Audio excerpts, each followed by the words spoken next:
Bueno, en la clase de hoy vamos a culminar con la función de control y vamos a ver los recursos de queja por denegación de casación, de apelación o de excepción de inconstitucionalidad. Y luego el profesor Alejandro Siage va a continuar con el recurso de revisión. ¿Mm? Bueno, ¿qué es esto del recurso de queja? La queja es una instancia procesal por medio de la cual un sujeto que promovió o interpuso, mejor dicho, un recurso de apelación, un recurso de casación o una excepción de inconstitucionalidad, plantea un reclamo ante el Tribunal Superior porque no se le ha elevado al tribunal, no se le ha franqueado al Tribunal Superior el recurso. A su vez, también puede ser, en el caso de la apelación, porque el recurso sí se ha flanqueado, pero con un efecto ilegal.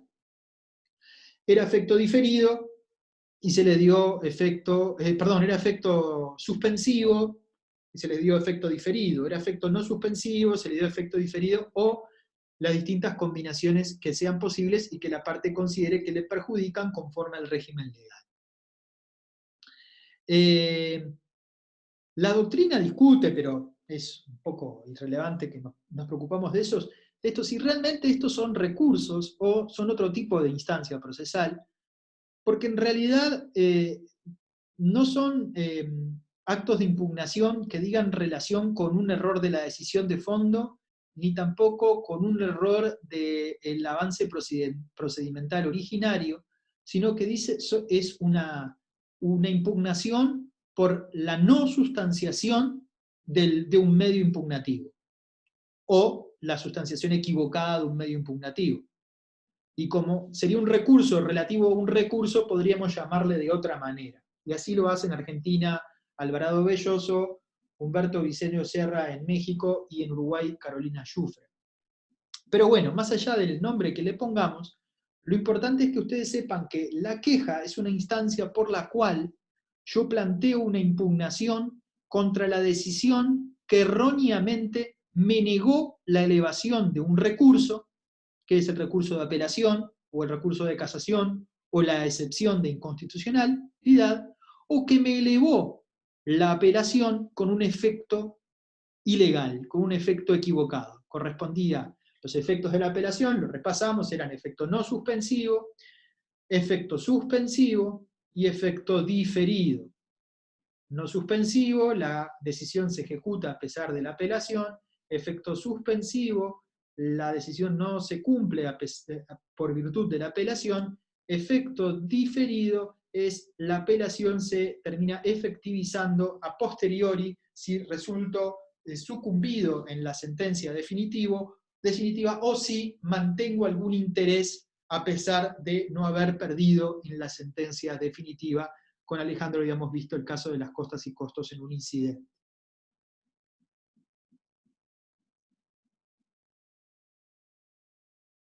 Entonces, ¿cuándo procede en nuestro régimen, luego de la 19.090, que introdujo modificaciones, un recurso de queja por denegación de apelación? Un recurso de queja por denegación de apelación procede cuando, presentado el recurso de apelación al juez de primera instancia, éste la denegó o la concedió con un efecto ilegal. Antes era solamente cuando la denegó. Cualquiera fuera la razón de la negatoria, porque consideraba que la resolución no era apelable, porque consideraba que el plazo estaba vencido, o por lo que fuere. ¿Cuándo procede la queja por denegación de casación? Cuando el juez de segunda instancia, el juez letrado, o el Tribunal de Apelaciones, actuando en segunda instancia, deniega una casación para ante la Suprema Corte de Justicia cuando hace el control de admisibilidad del recurso de casación. Cualquiera sea la razón, por forma, por plazo o porque considera que no se está cumpliendo con las causales de casación o los requisitos, mejor dicho, de casación. Lo mismo respecto de la excepción de inconstitucionalidad. El proceso de inconstitucionalidad ustedes lo van a ver en procesal 2, pero yo puedo hacer valer en primera instancia una excepción de inconstitucionalidad y pedir que el expediente pase a la Suprema Corte de Justicia para que se deslinde este problema de si la ley que se pretende aplicar es constitucional o no, y supongamos que el juez lo deniega liminarmente. El recurso de queja, por tanto, se promueve ante el mismo juez que denegó la apelación, o que denegó la casación, o que denegó la admisibilidad de la excepción de inconstitucionalidad. Supongamos que estamos promoviendo una queja por denegación de apelación. La queja se va a presentar por escrito ante el juez de primera instancia. Supongamos que estamos promoviendo una queja por denegación de casación, la queja se va a presentar por escrito ante el juez letrado actuando en segunda instancia, o lo más normal, ante el Tribunal de Apelaciones actuando en segunda instancia. Ante el tribunal que dictó la sentencia de segunda instancia que estoy tratando de impugnar por casación.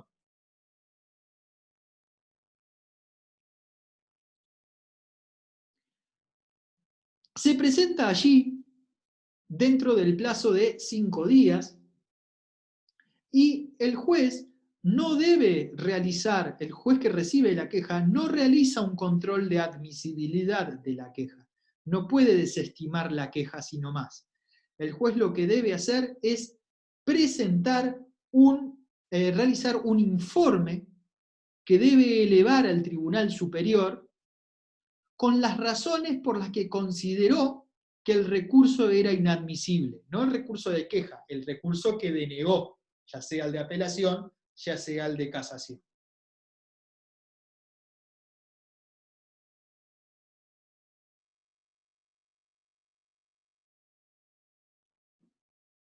De hecho, la ley dice que si el juez no lo hiciere, está sometido a responsabilidad funcional. Recibido el recurso por el Tribunal Superior, este tribunal sí es el que hace el control de admisibilidad. Entonces acá tenemos una diferencia. Cuando estudiábamos la admisibilidad del recurso de apelación, veíamos que tenía un doble control. Lo hacía el juez que recibía el recurso y el juez para ante quien se presentaba el recurso. En la queja no. En la queja el juez inferior, por llamarlo de alguna manera, tiene que informar, y el que hace el control de admisibilidad, es decir, de plazo y de forma, va a ser el juez superior. Pero no del recurso de queja, sino del otro, ¿no? No. O del recurso de queja. La admisibilidad del recurso de queja no la controla el juez inferior, sino solamente el juez superior. Pero el superior cuando lo hace, El superior cuando lo hace, va a analizar si aquella apelación que fue denegada correspondía o no, si el efecto de la apelación dado fue incorrecto, o si la casación correspondía o no, dependiendo cuál es el caso. Profe, ¿pero puede ir en contra de del escrito que suba al Tribunal Superior? Si puede ir si cuando el Tribunal Superior deniega el recurso de queja, ¿no? Se puede fundamentar también en el escrito que subió el primer tribunal. Sí, sí. O puede ir en contra totalmente. A ver, cuando el tribunal ahí está, gracias. Cuando el tribunal recibe, el Tribunal Superior, imaginémonos, para no entreverarnos, que es una queja por denegación de apelación. ¿Quién decide la queja por denegación de apelación? El Tribunal de Apelaciones respecto de una decisión de un juez letrado. Y el Tribunal de Apelaciones analiza si la denegatoria que hizo el juez de primera instancia de la admisibilidad de la apelación y su informe son correctos, y si considera que no son correctos, conforme a las razones esgrimidas en el recurso de queja, va a ordenar elevar el recurso de apelación. Si considera que la decisión fue correcta, denegará el recurso de queja.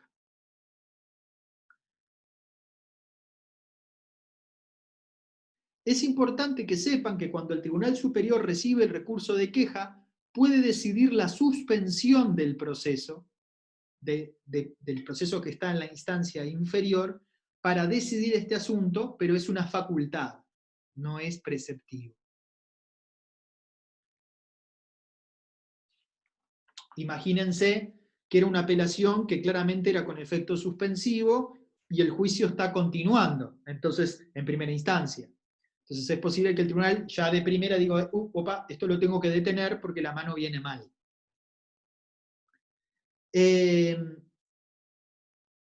Yo pensé que Ludueña me preguntaba otra cosa que es más compleja y que la doctrina se pregunta. Y es la siguiente. Imagínense que el juez de primera instancia denegó la elevación de la apelación, se tramita la queja y en la queja se deniega la apelación. La doctrina se pregunta si esta sentencia del Tribunal de Apelaciones no es una sentencia de segunda instancia, porque está siendo dictada en segunda instancia, y si no es una interlocutoria con fuerza definitiva, y por lo tanto si no tendría casación. Casación, puede tener casación. Según Landoni dice que sí. Claro, la doctrina se divide. En lo personal yo considero que no, porque me parece que la queja es un mecanismo que tiene especificidad, que se agota en el Tribunal de Apelaciones la decisión acerca de si la sentencia podría ser apelable o no, y que no es algo que sea procesable ante la Suprema Corte de Justicia en casación, porque no es exactamente una sentencia dictada en segunda instancia, sí, es dictada por un tribunal de segunda instancia, pero no en la sustanciación de la segunda instancia del proceso. Pero bueno, también confieso que ante la duda, generalmente en procesal la interpretación tiene que ser a favor de la admisibilidad de los medios de defensa. Pero la doctrina se plantea esta duda que es más de laboratorio que de la vida real, digamos. De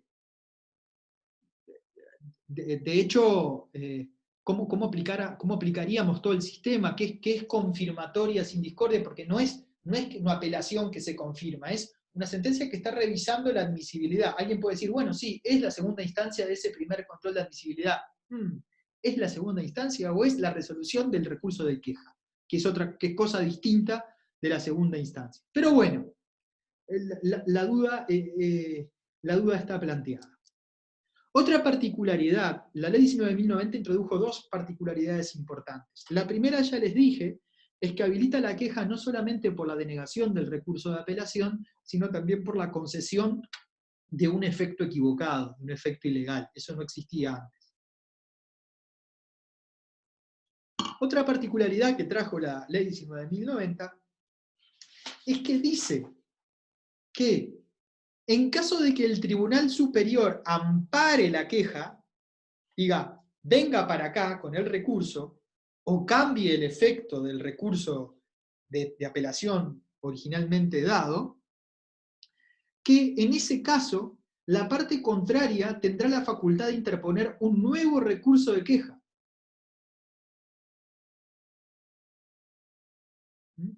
Y esto es bien extraño, porque el recurso de queja es cuando a mí me deniegan un recurso o me dan un efecto ilegal. Y acá se trataría como una queja por haber permitido la elevación del recurso. Se quiso hacer algo parecido con la reposición, pero ciertamente es bastante paradójico. Sí, Camila.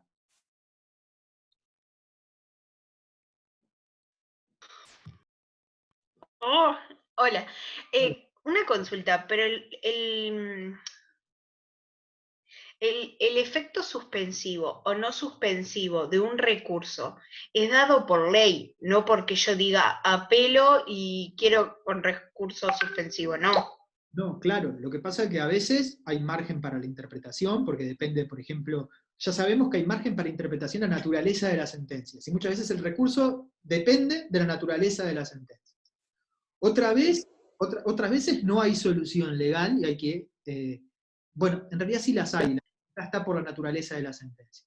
Otros casos admiten diversas interpretaciones en la doctrina, y en otros casos hay error del juez.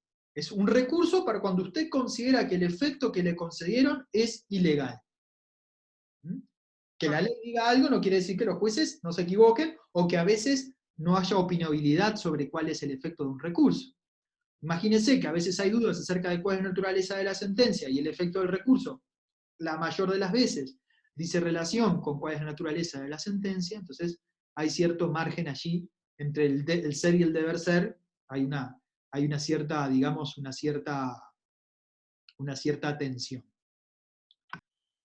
Otra novedad que trajo la ley 19.090 fue que el juez, al recibir el recurso de queja, o el tribunal, cuando se trata de queja por denegación de casación, puede por contrario imperio modificar su decisión. Antes parecería que recibía y tenía que hacer el informe.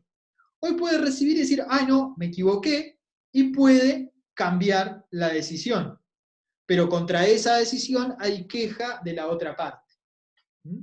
Que es raro, porque en realidad la queja, como les decía, es cuando me deniegan. Imaginen que denegó el recurso y después lo dan. Hay queja por haber dado mal un recurso, algo que en nuestro sistema no conocía. Yo intuyo que en realidad la solución venía de la mano por los casos de otorgamiento de distintos efectos, pero la norma es general, porque dice, no obstante, advertido de su error, podrá revocar por contrario imperio la resolución impugnada, estableciendo el franqueo correspondiente.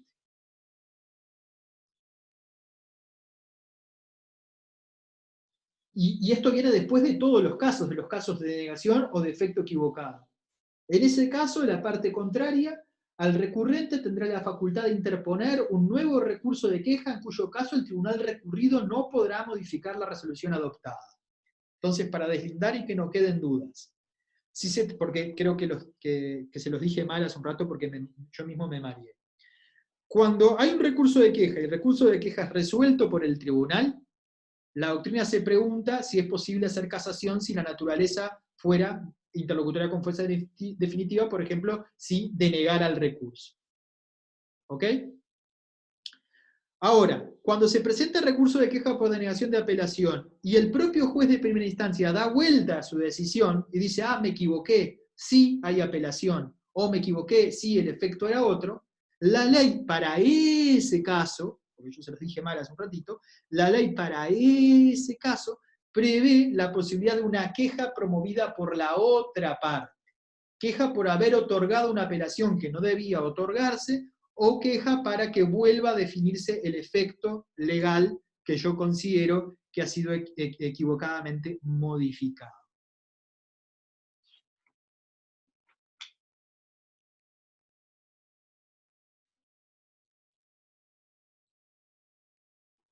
Una vez que el Tribunal Superior decide que el recurso debe franquearse, el Tribunal Inferior no puede resistirse y debe cumplir con la elevación del recurso, ya sea de queja, ya sea de apelación, ya sea de casación, y con el efecto que le ha dado el Tribunal de Alzada. La ley en el 267 establece un mecanismo de distribución de las costas y costos, que ustedes pueden leer, con remisión al artículo 57, pero que dice algo extraño, que aplica cuando ha intervenido la otra parte. Tradicionalmente el recurso de queja, y sigue siéndolo en su redacción, es unilateral, no se sustancia con la otra parte. Sin embargo, la ley dice que si ha intervenido la otra parte, o sea que parecería que hay la posibilidad de que sí se lo sustancie, existe un régimen de costas y costos preceptivo. ¿Alguna duda sobre el recurso de queja? O sea, no se le da traslado. No, en el esquema legal no se le da traslado, sin embargo, cuando la ley ahora regula el régimen de las condenaciones procesales, habla de que el régimen cambia según haya participado o no la contraparte, con lo cual da lugar a pensar que puede participar. No está del todo clara la solución, pero es bastante, plantea una cierta incógnita en la interpretación. ¿Alguna duda sobre el recurso de queja?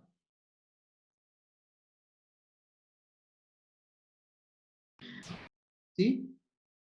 Profe, para el parcial va todos los recursos, ¿no? Y bueno sería que solamente va a un tema, que no fueran todos los recursos. Pero podría. Pero no puede, pero no va a ser así, van todos los recursos. Obviamente no se van a preguntar todos los recursos porque son 3 preguntas y tenemos más de 3 recursos que hemos estudiado. Estoy viendo que el profesor Siaje no está conectado, déjenme un segundito que voy a pegarle una llamadita a ver si... Se conectó ahí. ¿Se conectó? Sí. Ah, Alejandro, ¿cómo andás? Bien. Lo que usted, ¿Alguna pregunta más sobre queja o damos paso al sí, yo tengo una duda. O sea, Ya. tenía claro que el recurso de queja era unilateral, sí, pero con la ley que usted estaba explicando, o sea, usted dice que se puede sustanciar.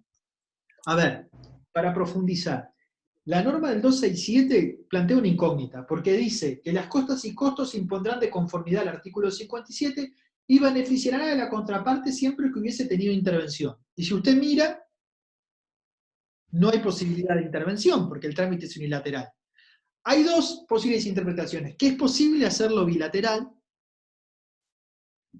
lo que iría contra la ley, que es su pregunta, u otra interpretación es decir que la norma está pensando en el caso de que A interpuso la queja, el juez echó para atrás, cambió su resolución, y B vino con la otra parte vino con una queja, y el Tribunal Superior decide. Y allí, el que gana recibe una condenación a su favor, porque hubo intervención de los dos. Pero tampoco, porque no hubo intervención de los dos en la queja, porque hubo una primera queja resuelta y una segunda queja resuelta después. La verdad que el caso es bastante enigmático. Yo les diría que en la vida real nunca he visto una queja bilateral, siempre son tramitadas en forma unilateral, y por lo tanto no conozco jurisprudencia sobre este punto, y tampoco demasiados comentarios que aclaren esta problemática. A ver. Está bien. Entonces me quedo con que es con lo que yo tenía, que era un recurso de queja es unilateral, pero que ese artículo 267 puede dar lugar como a una ambigüedad ahí en la Da lugar a una interpretación. ambigüedad de si se está refiriendo a que puede bilateralizarse, dudoso, porque la norma tiene un trámite muy estricto, o si está pensando, lo más probable, a cuando hubo una queja, el tribunal inferior dio vuelta a su decisión, se presentó una queja, se subió al tribunal y el tribunal decidió. Si el tribunal decide conforme a lo que el juez había decidido, recibirá la condena el primer quejoso. Y si el tribunal ampara la segunda queja, será la inversa. Pero bueno, no está claro, no es un tema demasiado importante tampoco, no se preocupe por eso. ¿Alguna pregunta más? ¿No? Alejandro, adelante. Bien. Sí, estaba acá, estaba con la cámara apagada, pero estaba escuchando. Bueno, vamos a ver el recurso de revisión. En el caso de la revisión, me parece que el mejor enfoque es advertir que el tema del recurso de revisión forma parte en realidad de un tema más amplio que tiene que ver con la posibilidad de revisar la cosa juzgada. Porque van a ver que en este caso el recurso, como dice el artículo 281, artículo 285, que ahora que vamos a ver hay un plazo, ese plazo se cuenta desde que las sentencias quedaron ejecutoriadas. Entonces, al menos estamos ante la hipótesis de sentencias que han adquirido la calidad de cosa juzgada formal y que, no obstante ello, podrían ser revisadas por este mecanismo. Entonces, como parte de ese tema más general, que es la posibilidad de revisar la cosa juzgada, convendría hacer algunos comentarios sobre los aspectos más importantes de esa discusión. La discusión de larga data es justamente si es posible, después que está terminado un proceso, se puede revocar, se puede revisar lo que en ese proceso se decidió. Y en líneas generales la opinión mayoritaria siempre ha sido por la afirmativa, ¿no? Es decir, que en principio habría acuerdo en que lo que se decidió en un proceso, o al menos las sentencias que han adquirido la calidad de cosa juzgada formal pueden ser revisadas. En eso no hay mayores discusiones. Pero el lío se arma con otros aspectos una vez que se toma partido por esa posición, porque la primera duda que surge es cuál sería la vía o el procedimiento para obtener la revisión de la cosa juzgada, al menos formal, como venimos diciendo, o en definitiva la revisión de esa sentencia firme, ¿no? Es decir, cuál sería la vía más adecuada, el procedimiento más adecuado.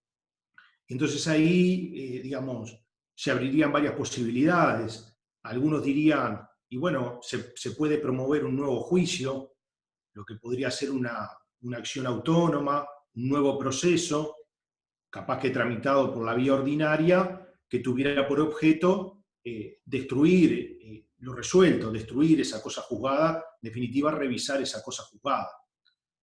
Otros dirían, no, esa vía no es la más adecuada, tendría que hacerse por la vía de un recurso, o capaz que por la vía de un incidente. Bueno, se abren varias posibilidades. Al mismo tiempo, se genera la duda de en qué casos procedería a revisar la cosa juzgada o esa sentencia firme. Y entonces algunos, con mayor o menor amplitud, algunos dirán, bueno, solo en forma restrictiva para casos de fraude, es decir, situaciones graves que se justifica que se pueda revisar la decisión. Y digamos, ahí lo que estaría en juego más que nada son la certeza o la justicia, es decir, los hinchas de la justicia dirán, bueno, tiene que haber muchas posibilidades de revisar esa sentencia. Los hinchas de la certeza, por el contrario, dirán, bueno, en la medida que tiene que prevalecer la certeza por sobre la justicia, no se trata de andar revisando porque sí. Y a partir de esto también surge la duda de si para revisar las sentencias firmes debieran haber causales taxativas o debiera haber más o menos una serie de criterios que permitieran con cierta amplitud después resolver en cada caso concreto cuándo sería admisible o no sería admisible revisar las sentencias firmes, ¿no? Además, esto podría generar problemas en el tráfico jurídico, ¿no? Porque lo que resolvió un juez, imagínense, se dictó una sentencia que declaró resuelto un contrato, y en función de esa sentencia, eventualmente después se realizaron actos jurídicos y demás. Y si después venimos a revisar o a modificar lo que ya se resolvió por un juez, adviertan los problemas que se podrían producir en el tráfico jurídico. Entonces, en definitiva, dentro de ese tema de la posibilidad de revisar sentencias firmes o, en definitiva, revocar la cosa juzgada, es un tema muy amplio y se plantean, a modo de resumen, todas estas interrogantes. Entonces, si ustedes tienen presentes estos problemas y estas interrogantes, me parece que les va a resultar más fácil después entender el por qué y cómo es la regulación del recurso de revisión y cuál sería el sistema que adoptó el legislador en nuestro derecho, cuál sería el sistema nuestro, más allá de que creo que todavía podría quedar alguna duda planteada con relación a alguna de estas preguntas, ¿no? A modo de ejemplo, que no lo van a ver en Procesal 2, por ejemplo, tengan en cuenta que en el caso de los procesos penales, las sentencias condenatorias nunca adquieren la calidad de cosa juzgada material, porque si bien por determinadas causales, estas pueden ser revisadas y no hay un límite temporal. Entonces, por ejemplo, en el proceso penal, el legislador adoptó la solución de, se aplica respecto de las sentencias condenatorias, no las sentencias absolutorias. Pero respecto de las sentencias condenatorias podrían pasar muchos años y en determinados casos, si se configuran determinadas causales, es posible revisar esa sentencia condenatoria. Bueno, en principio los procesos civiles no rige la misma solución, con lo cual la posibilidad de revisar las sentencias firmes, de alguna forma prevalece la opinión de que debiera ser más acotado, ¿no? Esa amplitud que hay aplicable a las sentencias condenatorias en los procesos penales no se aplica a los procesos civiles. Si ustedes van al artículo 114 del Código, ahí podrán ver que el artículo 114 establece que aún después de terminado un proceso, puede ser, digamos, dice, puede pedirse, aún después de terminado el proceso, la anulación de los actos realizados mediante dolo, fraude o colusión. Es decir, que el Código optó por la solución de que aún estando el proceso terminado, aún estando ante una sentencia firme o ejecutoriada, en hipótesis de dolo, fraude o colusión, esa sentencia puede ser modificada, puede ser revisada. Nos dice por la vía de ahora hay una modificación en la redacción del Código, y nos dice por las vías del artículo 115. Al decir esto, se habría solucionado una duda que existía, vinculado con lo que les dije antes, las posibles vías para revisar las sentencias firmes. ¿Se acuerdan que les dije que algunos sostenían que podía ser un nuevo proceso autónomo, por ejemplo, un juicio ordinario nuevo autónomo, o un recurso o un incidente? Bueno, para un poco acotar esa discusión, ahora, de acuerdo a lo que dice el artículo 114, ya no es posible, no sería posible promover una acción autónoma de nulidad. Que si leyeron esto en el tomo quinto de Aval, verán ahí que todavía él está a favor, él es hincha de la solución de que, digamos, procedería la revisión por un juicio autónomo de nulidad o un proceso autónomo posterior. Por eso es que deja ahí, en algún momento en la redacción del tema del tomo quinto, insinúa como que de repente eso se podría mantener. La opinión mayoritaria actual es que con la redacción del 114 no corresponde la vía del proceso autónomo, ¿no? Y nos remite a las vías del artículo 115. En el artículo 115 están previstos los recursos, y el recurso y la revisión está al menos identificado y regulado como un recurso más.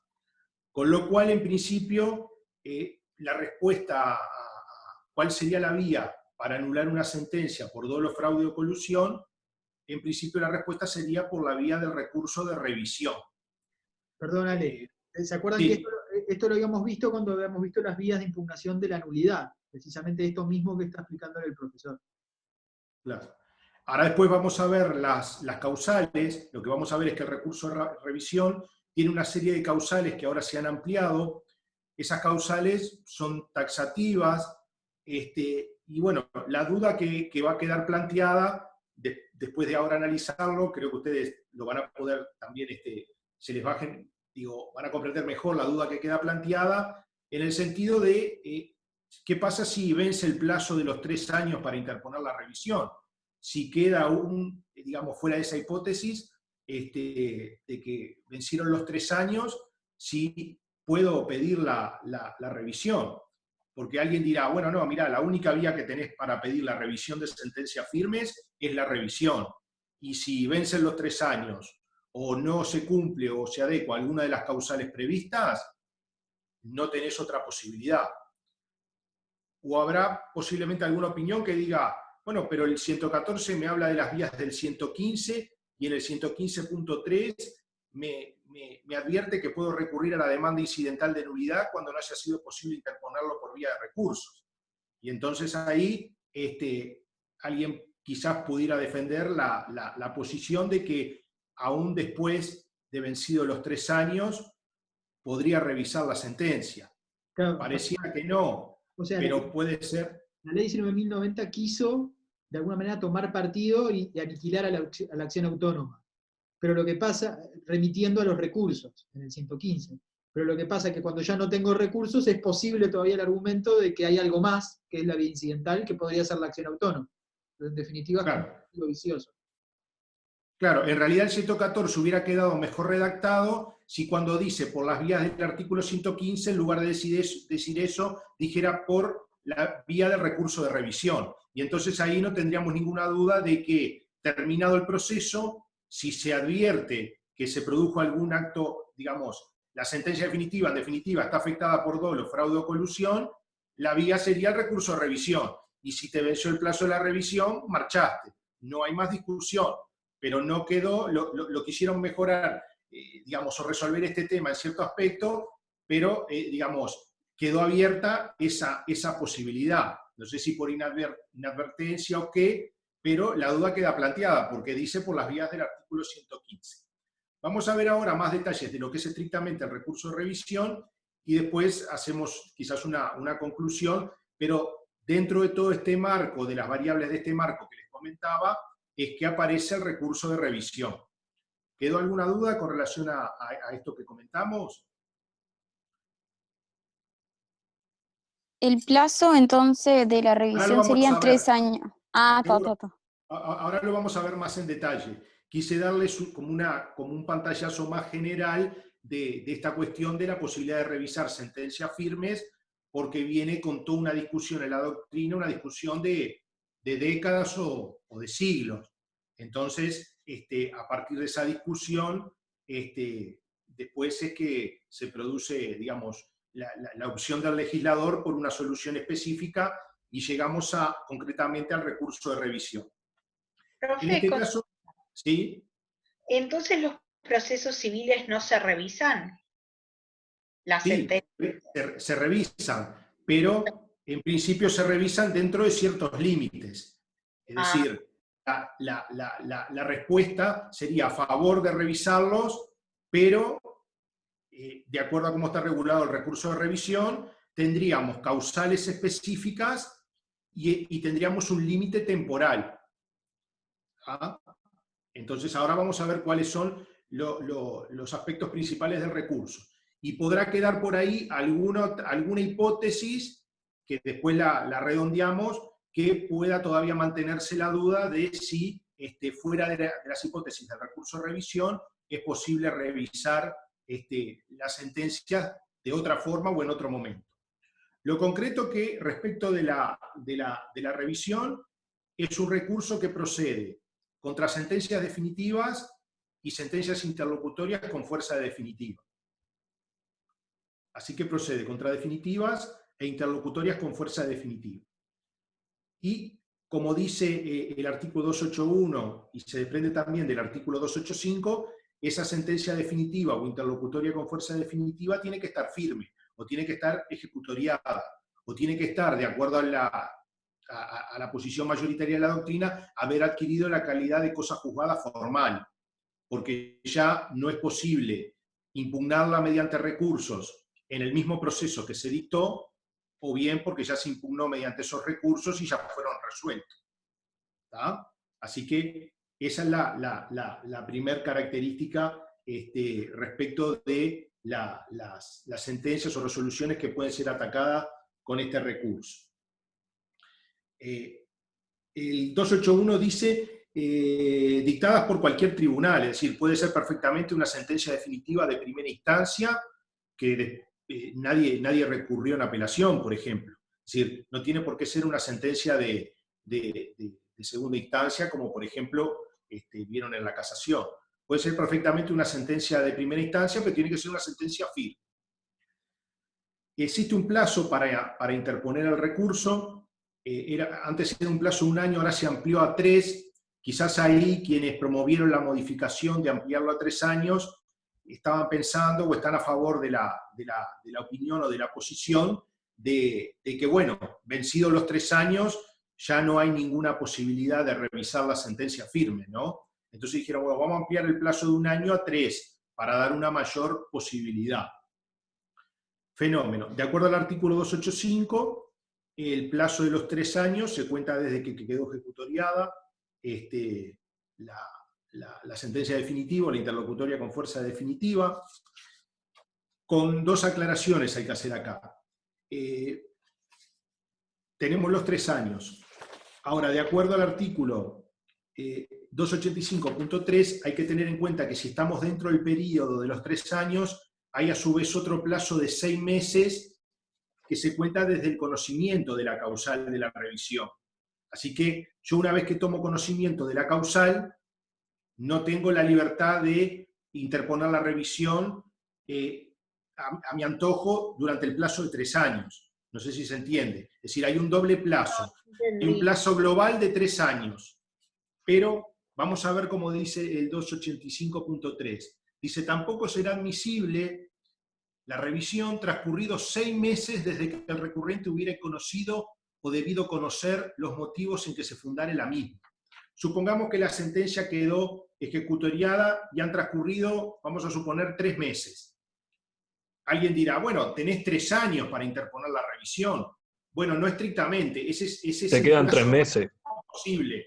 Pero desde el momento que conocí la causal, me empieza a su vez a correr los 6 meses. Es decir, lo que quiere el legislador es que uno sea diligente y se advierte una causal, que generalmente son causales graves, son circunstancias, hechos graves muchas veces, lo antes posible se interponga la revisión. ¿Tá? Entonces, no tengo ahí la libertad en ese ejemplo de los 3 años, sino que hay que combinar los dos plazos, los 3 años y los 6 meses. Obviamente que si falta un mes para terminar los 3 años, los 6 meses ya ni cuentan, porque prevalece el plazo máximo inexorable de los 3 años. ¿Tá? Esto está pensado para, de alguna forma, determinar una actitud aún dentro de los 3 años. Los 6 meses son para el recurrente. No, y los 3 años también son para el recurrente. Sí, Lo que pero pasa digo, es para el recurrente si desde que se enteró, tiene 6 meses desde que se enteró. O sea, ¿el otro le corre para los dos o no? Cuando te referís a los dos, digo, ¿a quién te estás refiriendo? Digamos, va a haber un interesado en Para el que no interponer. recurre. Va a haber un interesado. ¿Tá? Hay Sí. un plazo de 3 años. Advierta, volvemos al ejemplo que recién comentamos. Tengo 3 años para interponer el recurso. Tomo conocimiento de una causal de revisión que ahora vamos a ver rápidamente cuáles son. Estuvimos viendo el 285.3. Estoy en el artículo 285. El 285.1 establece un plazo máximo inexorable de 3 años. Sí, 285.3. Pero luego me advierte, cuidado, porque desde que se conoció la causal o se debió haber conocido, hay a su vez un plazo de 6 meses para interponer el recurso. Entonces, les comentaba como posible ejemplo. Yo tomo conocimiento, transcurrido 3 meses que una sentencia quedó firme, tomo conocimiento de una causal. Tomo conocimiento de que hubo una situación de fraude, etcétera, que afecta el dictado de esa sentencia. Alguien podrá decir, bueno, tenés 3 años desde que quedó ejecutoriada para interponer el recurso. No, porque ahí tengo un 3 años como plazo total inexorable, pero dentro de los 3 años tengo que cumplir con el plazo de los 6 meses para interponer el recurso. ¿Ah? Profe, a ver si entendí. ¿Cuál es la explicación de esto? Como el plazo de 3 años es un plazo muy amplio, no es el plazo de la apelación o la casación, que son solo 15 días. Por eso quizás les suene raro esto o pueda generar cierta dificultad para comprenderlo. Es decir, hay un plazo máximo de 3 años, pero aún dentro de los 3 años hay que ser diligente y por eso se establece el plazo de 6 meses para interponer el recurso. ¿Sí? Profe, o sea,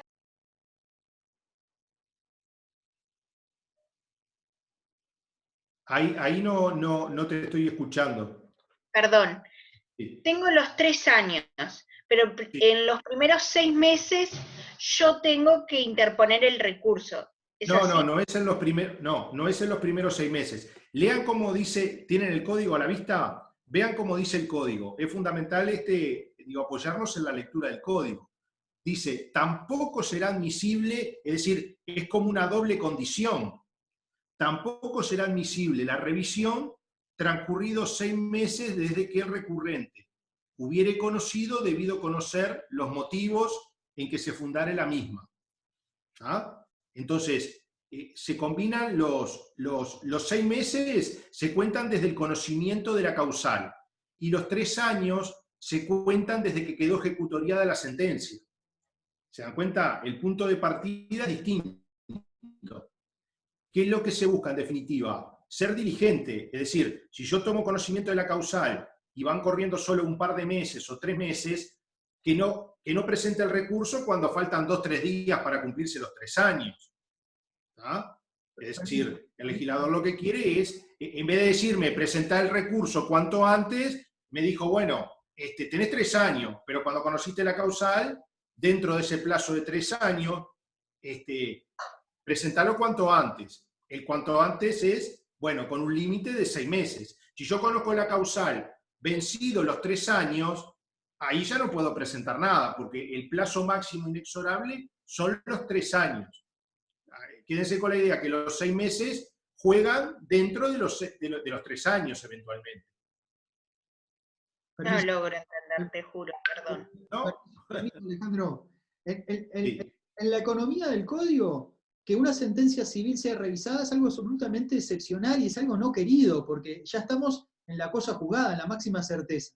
Sin embargo, como el código pretendió, en la reforma del 2014, pretendió eliminar la acción autónoma, dio un plazo más largo de 3 años para poder, desde la ejecutoriedad, desde la firmeza de la sentencia, para interponer el recurso de revisión, algo absolutamente raro. Pero a su vez mantuvo el plazo que ya estaba de antes, de que usted tiene que hacer valer el recurso de revisión dentro de los 6 meses que toma conocimiento. Así que yo me entero que se arregló el juez con el abogado, que es un supuesto de colusión, y que por eso dictaron la sentencia. ¿Cuánto tengo para interponer el recurso de revisión? 6 meses desde que me enteré. Pero nunca lo puedo presentar pasados 3 años desde que quedó ejecutoriado.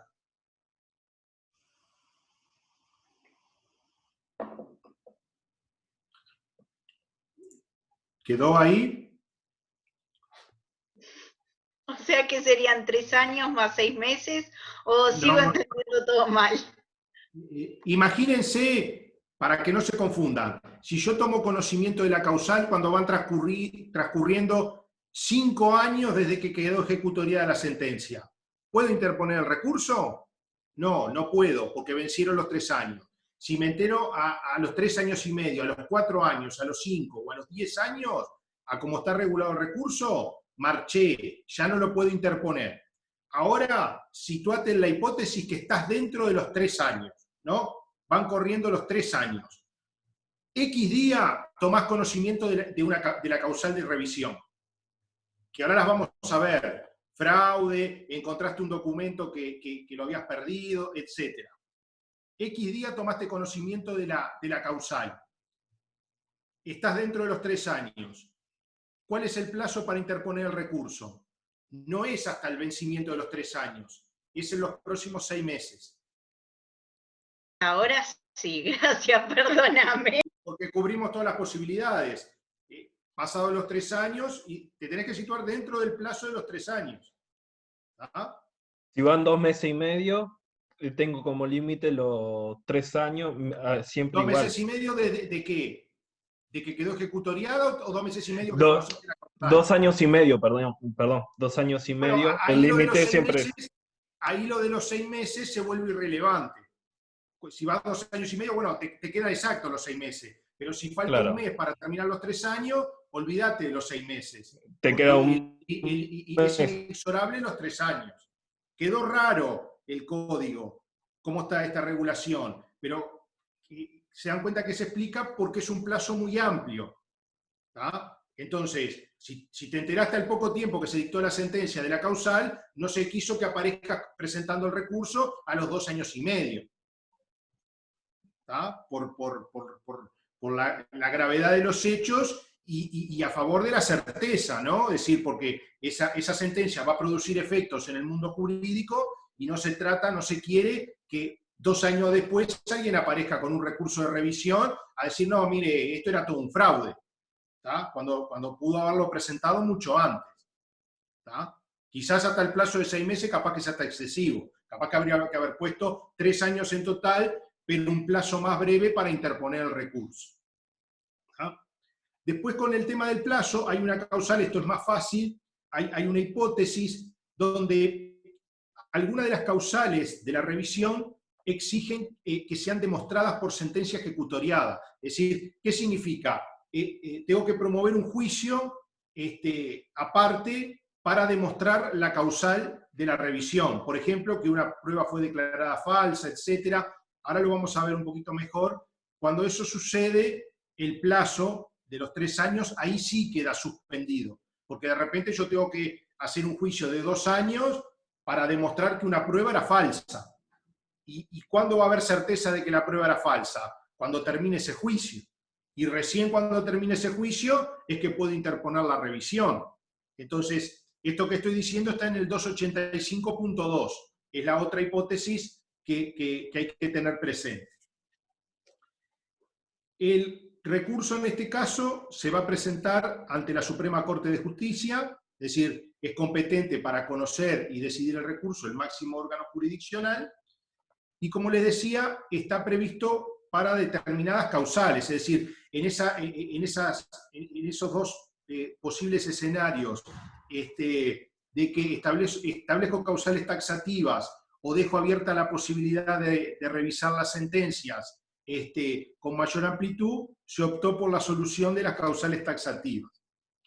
Y entonces, si vamos a ver el artículo 283, ahí vamos a ver que hay una serie de causales que ahora incluso se han ampliado con la 19.090, y brevemente lo que ustedes podrán advertir, la mayoría de las causales guardan relación con hipótesis de fraude, lo que daría lugar a lo que se conoce como la cosa juzgada fraudulenta, ¿no? Es decir, una teoría que también desarrolló varios, a partir de la cual podría concluirse de que siempre que estamos en una hipótesis de fraude, la cosa juzgada no debiera desplegar digamos, todos sus efectos, o ese efecto o ese atributo de la cosa juzgada no debiera operar. Entonces ustedes tienen algunas causales, por ejemplo la del numeral primero, que dice que la resolución se hubiera producido por efecto de la violencia, la intimidación o el dolo. Lo amenazaron de muerte al juez y entonces en base a esa amenaza él dictó una sentencia con un contenido que en realidad no era realmente el querido, sino que fue producto de una situación dolosa o de violencia, bueno, una hipótesis rara, ¿no?, de que se dé en la práctica. Pero después, por ejemplo, en el literal segundo, vean ustedes, dice, cuando alguna prueba que constituyera el fundamento decisivo de la resolución haya sido declarada falsa por sentencia firme. Dice, o bien que la parte vencida ignorase que había sido declarada tal con anterioridad. Es justamente una hipótesis vinculada con el 285.2, es decir, promueve un proceso en el cual tiene por objeto probar que alguna prueba, supongamos un documento o alguna otra prueba, en realidad fue, digamos, falsa, fue obtenida en forma fraudulenta, y entonces, si obtengo esa sentencia, después puedo interponer el recurso de revisión. Por eso el 286 le pide que cuando se interpone que se presente la demanda con toda la prueba. Seguro, y además es necesario, existe la carga de identificar y señalar cuál es la causal concreta que estoy invocando. Es decir, no puedo solicitar la revisión porque sí, aunque haya motivos o fundamentos que pudieran parecer que son atendibles, en este caso concreto, como hay causales taxativas, yo voy a tener que decir, vengo a pedir la revisión por tal causal, porque ocurrieron tales o cuales hechos que están previstos en la causal, en el literal tal del artículo 283, ¿no? Entonces, tengo que ser bien preciso y concreto en ese sentido. ¿Vieron? Parecido al error de derecho de la casación, es decir, identificar claramente cuáles eran las normas transgredidas, dice la casación. Bueno, acá identificar claramente cuáles son los hechos previstos en alguna de estas causales que darían lugar a la revisión. Yo encontré una sentencia, profe, del 2007, que es sobre el recurso de revisión, y se le deniega. Le dice que no se puede porque no cumples con la forma, tenés que fundamentar bien. En la base de jurisprudencia, se pueden fijar ustedes en internet, ponen como en el buscador recurso de revisión, ha habido, digamos, no es tan frecuente obviamente como el recurso de apelación ni el recurso de casación, pero ha habido incluso algunos casos donde ha prosperado el recurso, pero después ha habido varios o unos cuantos donde es desestimado, ¿no? Y una de las causales o motivos por los cuales muchas veces incluso se desestima, incluso eventualmente de forma ilímine, ¿no? Es decir, sin sustanciar el recurso, es porque o bien no se identifica con claridad cuál es la causal, o se alegan hechos que no son los previstos en estos literales del 283. Y entonces, si no estamos en una hipótesis, en una causal del 283, no existe mérito para revisar la sentencia firme. Después el literal tercero ya no es una hipótesis, digo, los literales están mezcladas hipótesis de situaciones fraudulentas con otras que no son tales. Por ejemplo, el literal tercero dice, después de la resolución se hallaren o recobraren documentos decisivos que no se hubieran podido aportar. Como está regulado, puede dar alguna duda o algún problema de interpretación, es decir, el demandado encuentra el recibo de pago que no presentó en el proceso, lo encuentra en el ropero de la casa. Dice, pues acá estaba el recibo, no pudo probar que en realidad no debía la suma de dinero que le reclamaban. La redacción del artículo tal como está ahora, donde digamos, antes se hablaba de documentos, recobrar documentos, ahora dice hallar o recobrar documentos. Bueno, habrá que ver en cada caso concreto.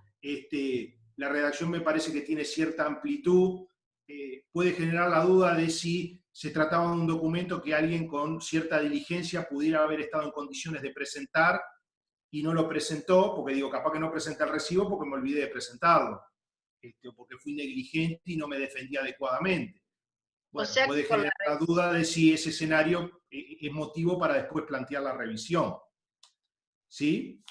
O sea que con la revisión podés presentar prueba, por ejemplo, que pagaste.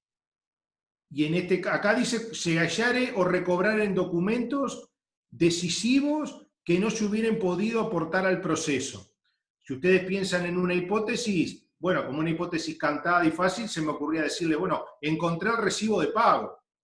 Yo alegué en el proceso que había pago, pero era una hipótesis donde tenía la carga de acreditarlo con un documento, porque la obligación, por ejemplo, era superior a 100 unidades reajustables, y tanto la existencia de la obligación como la extinción la tengo que probar por escrito. Y bueno, y no lo presenté el recibo. Y un día encuentro el recibo. ¿Ah? Bueno, les digo, podría entrar dentro de esta hipótesis. Nunca lo vi esto aplicado en la práctica. Digo, me puede generar la duda con esa hipótesis donde obviamente que voy a tener que argumentar, voy a tener que alegar y de alguna forma demostrar bajo qué circunstancias se encontró el recibo, para descartar la hipótesis en que el recibo yo lo tenía y no lo presenté por negligencia. En el caso de la revisión, la mayoría de las hipótesis son hipótesis, digamos, que están vinculados a hechos, que tienen que tratarse de hechos o cuestiones novedosas y que en la mayoría de los casos requieren prueba. Obviamente que voy a agregar el recibo, si fuera admisible, y voy a tener que explicar que ese recibo no estaba en mi poder. O cuando el código dice recobrar documentos, parece apuntar a algo a un documento que tenía y lo perdí, o me fue sustraído de alguna forma. Bueno, no sé, se me ocurre, capaz que puedo demostrar de que me robaron en mi casa, se llevaron documentación, y entre la documentación que se llevaron el recibo de pago. Y tengo tanta suerte que en tiempo después, que se dictó la sentencia y perdí el juicio, aparece el recibo de pago y puedo demostrar que eso es así y presento el recibo de pago. Pero bueno, queda abierta, digamos, con cierta amplitud la interpretación, pero no necesariamente tiene que ser una hipótesis de fraude, ¿no? Tampoco la del literal cuarto, cuando dice que hubiera una resolución fuera contraria a otra anterior entre las partes y que tuviera autoridad de cosa juzgada. Esto es un tema que tiene que ver con cosas juzgadas contradictorias, ¿no? Lo que ya fue resuelto de una forma en un proceso y hay una sentencia posterior que contradice lo resuelto previamente. Tampoco es estrictamente una situación de fraude. El literal quinto dice cuando la resolución se hubiera obtenido por actividad dolosa del tribunal. Acá el dolo al que afecta es a la actividad del tribunal. Compraron al juez, para hacerlo claro, por más que digo, parezca como disparatado y por suerte muy poco frecuente o casi de muy difícil verificación. Pero bueno, acá volvemos a otra hipótesis de actividad dolosa. La del literal sexto lo mismo, dice cuando existiere colusión o cualquier otra maniobra fraudulenta, es decir, la colusión apunta a la existencia de un acuerdo fraudulento, ¿no? A veces incluso el actor y el demandado pueden ponerse de acuerdo para generar la apariencia de un proceso regular y en realidad buscar perjudicar a un tercero, simulando la existencia de un crédito que da lugar a la traba de embargos. Bueno, situaciones complejas y que eventualmente pueden estar, digamos, afectadas por motivos de fraude. Y después finalmente el literal séptimo, que antes no estaba y se modificó con la 19.090, dice cuando se reclame la nulidad por indefensión y no haya podido hacerse valer por la vía del artículo 115. Que esta podría ser la hipótesis, quizás cuando se dio el tema nulidades, ¿se acuerdan el ejemplo que habitualmente se maneja de la notificación irregular? Se promovió un juicio en mi contra y yo no fui emplazado, no fui notificado adecuadamente del traslado de la demanda y entonces se me pasaron todos los plazos para defenderme y tomo conocimiento de esa situación cuando el juicio ya está terminado. Hay una sentencia firme por la cual me condenaron y capaz que me entero que estoy embargado, me entero que un juez me condenó a pagar una suma de dinero y yo nunca tuve noticia de la existencia de ese juicio. Por eso no lo pude hacer valer por las vías del artículo 115. Es decir, no lo pude hacer valer ni por la vía de contestación, ni por la vía de recurso, ni tampoco lo pude hacer valer por la vía de la demanda incidental de nulidad, que sería admisible si el proceso no está terminado. Pero si 2 años después de que se dictó la sentencia definitiva, yo me entero que existió ese juicio en mi contra y que estoy condenado a pagar, por ejemplo, una suma de dinero. Bueno, eventualmente la vía para poder reclamar la revisión, ahí no tiene tampoco por qué ser estrictamente una hipótesis de fraude. Capaz que la parte actora denunció un domicilio, no necesariamente con mala fe, denunció un domicilio que yo había modificado, me había mudado, me había ido del país, lo que fuere. Lo concreto que a mí me notificaron, me emplazaron en un lugar donde nunca tuve noticia y entonces no me pude defender, no pude ejercer el derecho de defensa. Y me entero, ¿cuándo? Cuando el proceso está terminado, cuando la sentencia ya es firme. Si esa hipótesis tomo conocimiento con el proceso en curso, bueno, ahí quizás eventualmente la solución puede ser la demanda incidental de nulidad. ¿Quedaron claras las causales? ¿Alguna pregunta que quieran hacer con respecto de ellas?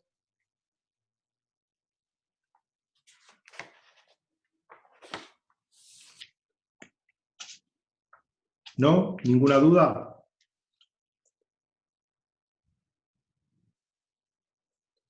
No, profe, está todo bien. Bien. Queda la duda, vinculada acá con las causales. Imagínense esta misma hipótesis del literal séptimo pasado los 3 años, ¿no? Que no es algo de laboratorio, es decir, se promueve un juicio en contra de una persona, se la condena, se la embarga, supongamos, esa persona no tuvo conocimiento del juicio porque fue notificada en un domicilio que ya no le correspondía, porque se había mudado.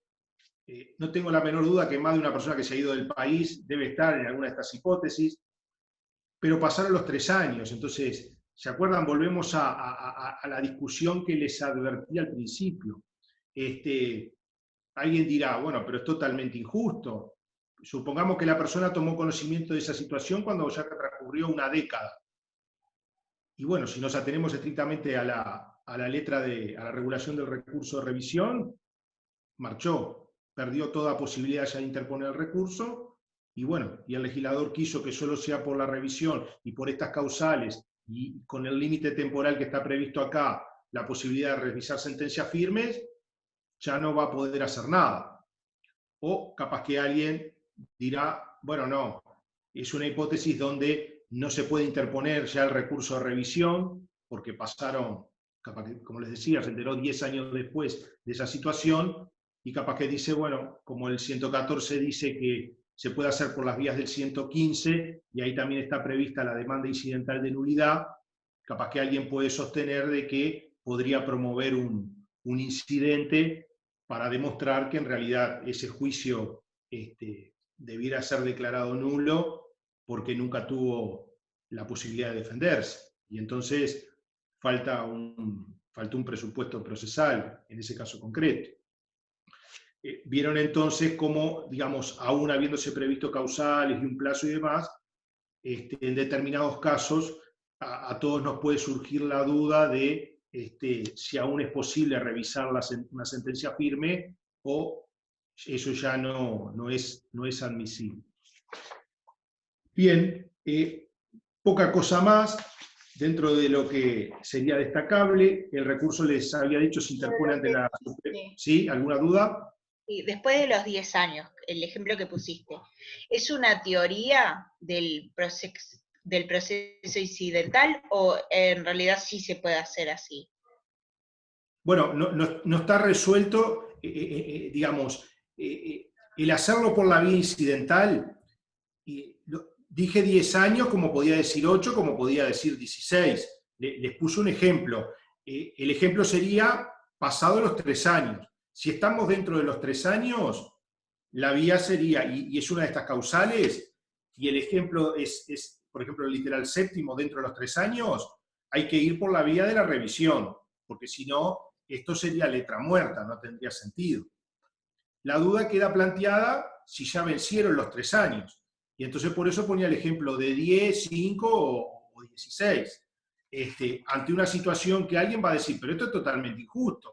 Una persona no tuvo conocimiento del proceso, no tuvo posibilidad de defenderse y queda con una sentencia firme, con una condena firme que nadie la puede revisar. Con la redacción actual del 114, que dice, pues el 114 pareciera establecer una regla de un alcance que tiene una cierta amplitud, que dice, terminado el proceso, si es por dolo, fraude o colusión, se puede revisar. El problema que tendríamos acá también es que esa hipótesis de indefensión podría ser producto del dolo o no, con lo cual ya se plantea también una interrogante, ¿no? Porque el 114, cuando dice que se puede revisar terminado el proceso, dice solo por dolo, fraude o colusión. Se olvidaron de otras hipótesis de indefensión. Ahí habría otra posibilidad, digamos, si quisiéramos mejorar el artículo 114, yo le pondría dolo, fraude, colusión o indefensión. Porque si no, en principio, esta hipótesis que me entero del juicio 10 años después, ya quedaría fuera del artículo 114. Aún hiciéramos, digamos, un esfuerzo para incluirlo en el 114, bueno, ahí nos dice que eso sería posible revisarlo por las vías del artículo 115. Y en el artículo 115 están los recursos, pero está también en el 115.3 la demanda incidental de nulidad. Ahí, porque esto está insinuado o está de alguna forma referido por aval en el tomo quinto, pero, digamos, no está suficientemente explicado, me parece, porque si ustedes lo leen ahí van a ver que mezcla, dice, sí, el recurso, cuando está pendiente la revisión, o un incidente, o el juicio ordinario posterior en el Ejecutivo, o un proceso autónomo o ordinario posterior.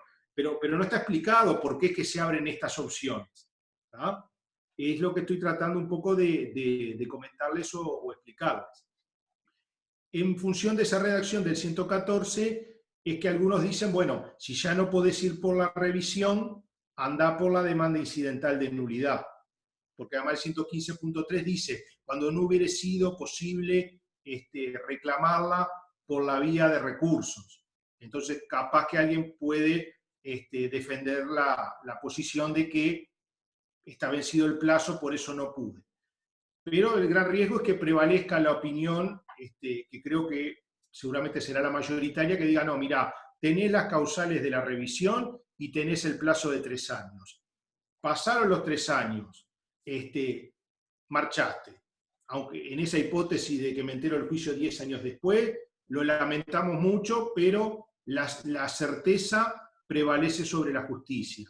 Por más que pueda, digamos, advertirse esa situación como de una injusticia mayúscula, ya no es posible revisarla porque el legislador no quiso que eso fuera así.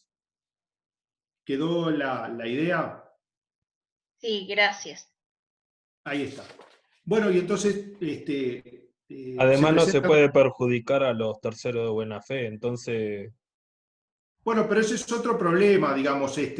Además, eso eventualmente puede haber un riesgo de perjudicar terceros de buena fe o no.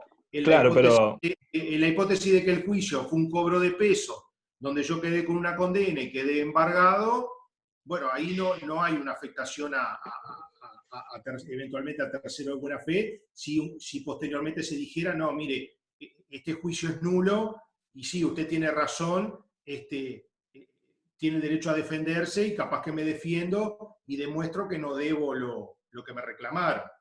Ahí Pero no por habría eso mayores problemas con la afectación de derechos a terceros. Eso se daría en hipótesis donde hay relaciones jurídicas conectadas, más complejas. El ejemplo de que se resolvió un contrato y bueno, se dejó sin efecto el contrato, desapareció el contrato del mundo jurídico y el bien se le vendió a otro, o se hizo otro negocio jurídico sobre los mismos bienes o afectando determinados derechos. Y ahí sí hay terceros de buena fe, pero bueno, ahí hay un límite que es bien claro. Los Claro, terceros por de eso buena iba... fe no van a resultar afectados, porque si no, esto podría generar un caos en el tráfico jurídico. Por ¿Ah? eso yo iba entre certeza y justicia. A partir de la certeza jurídica empiezan también a obrar Claro. el tráfico. Sí, ahora Entonces, cuidado, porque también que no se afecta a los terceros de buena fe no significa que respecto, por ejemplo, si fue un acto fraudulento y hubiera mérito para la revisión, yo le pudiera, por ejemplo, promover una acción de daños y perjuicios contra quienes, realizando esos actos fraudulentos, me perjudicaron. Está fenómeno, al tercero de buena fe no lo tocamos, que se lleve el bien, que se lleve el inmueble, no le afectamos sus derechos. Pero a mí me puede dar la posibilidad de, capaz que de ser resarcido, indemnizado por la situación en que finalmente me veo expuesto. Que queda clara la diferencia. Puede tener una utilidad igual presentar el recurso. El recurso se va a presentar ante la Suprema Corte de Justicia con la prueba de los hechos o la prueba de la causal. Eso está referido en el artículo 286. El procedimiento lo tienen después en el 288. En principio, acá lo que hay que tener en cuenta es que la legitimación para interponer recurso puede ser un poco más amplia o advertirse como más amplia por las causales, por lo que está en juego. Y bueno, hay una norma especial ahí en el 284.1. Presentado el recurso, se va a dar un traslado por 10 días y después se va a seguir el trámite de los incidentes. El recurso viene a ser las veces, si bien esto tiene el nombre de recurso, en realidad da lugar a un nuevo proceso con un objeto propio. El objeto de este trámite, de este proceso, no es el mismo objeto que en el proceso anterior. El objeto acá es demostrar la causal, alguna de las causales del 283, es venir a pedir la revisión de la sentencia porque ocurrieron tales o cuales hechos. Ese va a ser el objeto concreto de la revisión. Y para demostrar eventualmente ese objeto, bueno, tengo que presentar el recurso y acompañar toda la prueba, es decir, tengo que hacer de cuenta como si fuera la presentación de una demanda. ¿tá? Que a eso es, por eso la referencia en el 286 a los artículos 117 y 118. La interposición del recurso no va a tener efecto suspensivo sobre la sentencia que se va a atacar o impugnar con este recurso. Hay que tener en cuenta que podemos estar en una situación donde incluso ya se agotó la ejecución de esa sentencia firme, ¿no? Capaz que es una sentencia firme que condenó a pagar una suma de dinero, como después no se pagó, se hizo un remate, se remataron bienes, bueno, puede haberse incluso agotado se puede haber cumplido la sentencia y se puede haber incluso agotado el cumplimiento o la eventual ejecución de esa sentencia. Aún así, si eso no fuera así, no tiene efecto suspensivo, pero existe la posibilidad de pedir medidas cautelares en el caso de que eventualmente se genere para evitar un perjuicio gratuito, si se está a tiempo todavía de evitar alguna ejecución que pudiera ser gravemente perjudicial. Bueno, eso está previsto en el artículo 289 que ustedes pueden leer. Y el otro aspecto importante es, bueno, qué facultades, qué es lo que va a poder hacer la Suprema Corte de Justicia. Algo ya dijimos. Obviamente podrá incluso declararlo inadmisible el recurso, porque se presenta fuera de plazo, porque no cumple los requisitos procesales formales, porque no se invoca claramente una de las causales del 283, porque se invoca una causal que no es de las previstas ahí, en ese artículo, y en ese caso puede incluso declarar inadmisible y no darle trámite al recurso. También podría suceder que le dé trámite al recurso y finalmente entiende de que no está aprobada la causal de la revisión porque de la prueba que se produzca no resulta acreditada la causal.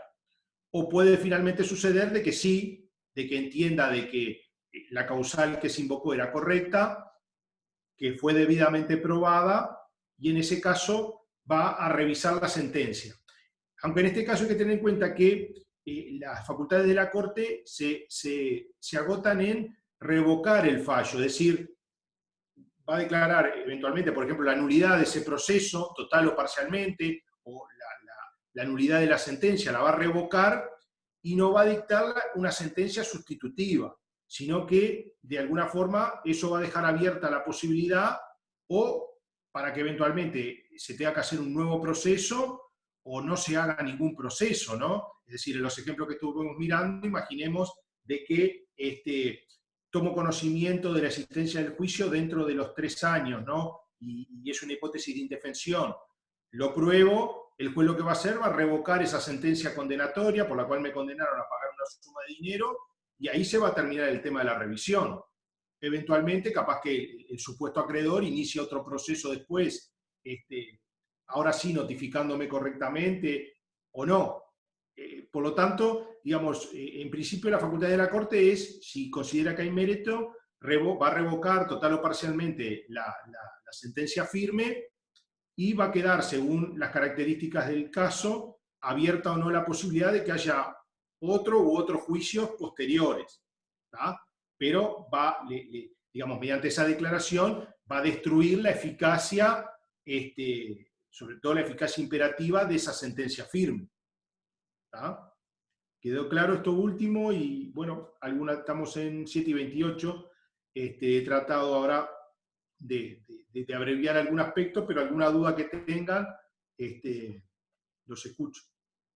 Y no sé si Santi quiere agregar algo más.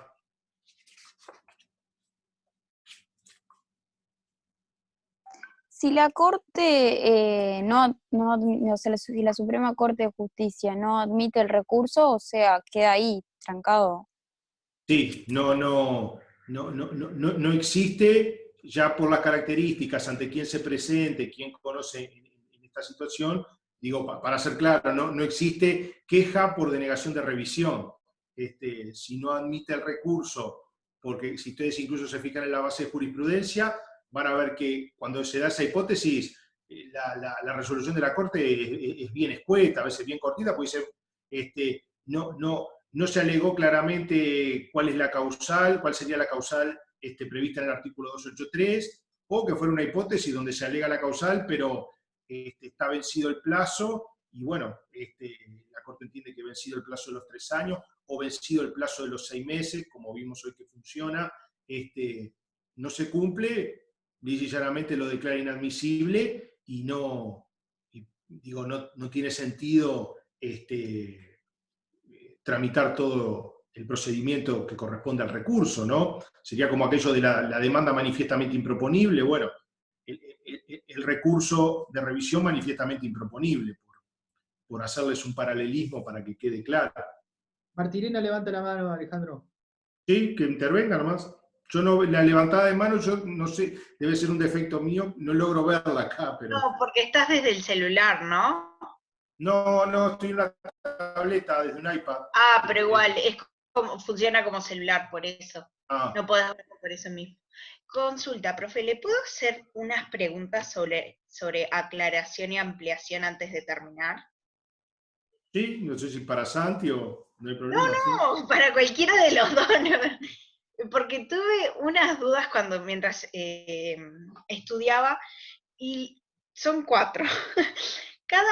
Dice que cada parte puede interponer el recurso de aclaración o ampliación una vez contra una resolución, ¿no? Pero es una vez en la primera instancia o en la segunda, o es en todo el proceso. Eso. No sé si me entendí. ¿Vas tú, Santi? Dale, como quieras. No, No, digo, que eso es lo que se interpreta, que es una vez por cada resolución. Entonces no existe aclaración de aclaración, ni No. ampliación de ampliación. Entonces, respecto de cada resolución judicial, se puede utilizar una sola vez. Porque hay la segunda pregunta es que decía, Aval decía, recurrir la resolución originaria. Y como que entendí como que se podía ponerle aclarar la aclaración. No se puede. No sé, ahí teníamos que ver la frase en qué contexto está, creo como la... que ahí lo que te está diciendo es, usted pide la aclaración, no le dan la aclaración, entonces usted tiene que salir a recurrir la originaria con el recurso que tenga, la reposición, Claro, sí. no obtuvo Ah, resultado. está. Y después es de los plazos. Yo tengo 3 días a partir de que se me notificó de la sentencia, tengo 3 días para interponerlo, ¿no? Y el juzgado tiene a su vez 3 días para estudiar si aceptan la ampliación o la aclaración, ¿no? Entonces son 6 días en total. ¿O estoy mal? Usted tiene que diferenciar la naturaleza y la oportunidad. Si se trata de providencias de trámite o interlocutorias dictadas fuera de audiencia, usted tiene 3 días desde la notificación. Esta sea ficta o a domicilio, dependiendo del régimen. Si se trata de trámite o interlocutorias dictadas en audiencia, la aclaración tiene que ser pedida en la audiencia. Claro, está. Si se trata de sentencias definitivas, que casi todas son dictadas en audiencia, la aclaración usted puede hacerlo luego de la audiencia, por escrito durante los 3 días. Es raro. Sí, Y, la verdad. y respecto a los plazos para el dictado de las resoluciones, son los plazos de dictado de las resoluciones que vamos a estudiar más adelante. No sé dónde eso de 3 días, porque es una confusión. Pero bueno, no se preocupe por eso todavía, que no vimos los plazos para dictar resoluciones judiciales. Cuando vemos el tema de plazos. La última pregunta es que decía, aclaración y ampliación no suspenden por sí su ejecución de la sentencia interlocutoria o definitiva. Las mismas no podrán ejecutarse durante su trámite. No entiendo lo de su trámite, durante el trámite, no se puede. No sé. No, la verdad que no sé. Estoy leyendo un pasaje de un libro. ¿Qué está haciendo usted ahí? Sí, es una parte del libro, por eso, no sé, me generan muchas dudas. Entonces, En general, los recursos de aclaración y ampliación no tienen un efecto suspensivo o no suspensivo. Simplemente lo que hacen es que la resolución se va a ampliar en un contenido que faltó o se va a aclarar y después se van a deducir los recursos que pueden interrumpir, que pueden suspender o no su ejecución, que va a ser el recurso de apelación. está. Mientras tanto, la resolución está como en formación, digamos. Usted todavía no permitió que quedara ejecutoriada porque o le falta algo o tiene que aclararse algo. Después de resueltos estos recursos, vendrán los recursos que tienen efecto suspensivo o no, que es el recurso de apelación cuando sea procedente. Está, ahora sí. Gracias. Perdón por tantas preguntas. No, adelante. Alejandro, no sé, ¿algo más? ¿Ya terminaste? No, sí, habíamos quedado si había alguna otra duda de revisión, pero si no revisión. está, digo, Una aclaración, profe, le puedo decir. Si se invalida únicamente la causal invocada, o sea, ya hace caer todo el proceso, ¿a mí me da lugar a que yo haga de vuelta otro juicio o es la otra parte que se le cayó la sentencia que tenía a favor? Porque yo en realidad si no voy a abrir otro proceso si cae lo que me perjudicaba.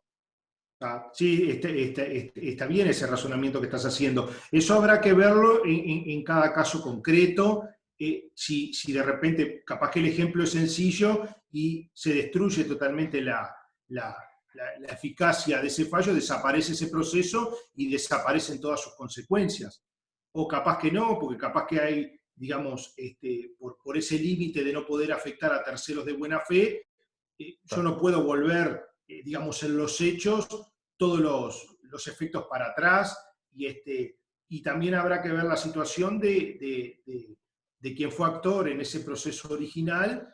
Sí, estamos ante una hipótesis donde podría promover un nuevo juicio. En el ejemplo del juicio que se anula por indefensión, y que no necesariamente tiene que ser una hipótesis de dolo o de mala fe, se supone que si es una hipótesis de dolo y terminan todos presos, lo más probable es que los sujetos que participaron del acuerdo fraudulento y del dolo y demás, no van a tener interés en promover ningún otro juicio. Si a mí me reclamaron un crédito sobre la base de un fraude o de una estafa y eso se deja sin efecto, lo más probable es que después no me hagan un segundo juicio reclamándome de vuelta otra cosa.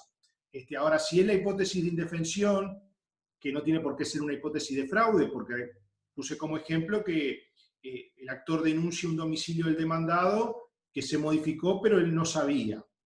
Entonces se presenta el demandado y dice, no, mire, este juicio hay que anularlo, hay que revocar la sentencia firme porque yo nunca tuve la posibilidad de defenderme. Y la Corte así lo declara y así lo dispone. Parece claro que eventualmente el actor o el supuesto acreedor, si todavía no, habrá que ver los plazos, si no está afectado el reclamo por un plazo de prescripción o prescripción no, de caducidad, sobre todo, por la prescripción la tiene que alegar el demandado. Bueno, pero puede hacer un nuevo proceso y decir, bueno, ahora en base a lo que se descubrió, te hago un nuevo juicio y ahora te emplazo o te pido que te notifiquen en este otro domicilio, para que ese supuesto deudor tenga la posibilidad de eventualmente defenderse, ¿no? Porque capaz que el deudor es deudor, o por ejemplo, pero no tuvo la posibilidad de defenderse y viene a cuestionar eso, ¿no? O por ejemplo, la indefensión o la colusión se dio en segunda instancia, entonces puede ser que entonces lo que se rediga en la segunda instancia, hay que ver, o sea, es muy casuístico. Claro, sí, se abren muchas posibilidades ahí dependiendo del ejemplo, ¿no? Lo que tienen que saber ustedes es la regla del 290 y bueno, y manejamos unas posibilidades de ejemplo siempre acotadas, ¿no? Pero puede ser muy variado ahí lo que suceda. ¿Alguna otra duda? Gracias. No, por nada. Bueno, Alejandro, muchas gracias, muy claro. Bárbaro. Damos terminado el tema y bueno, por hoy termina la clase.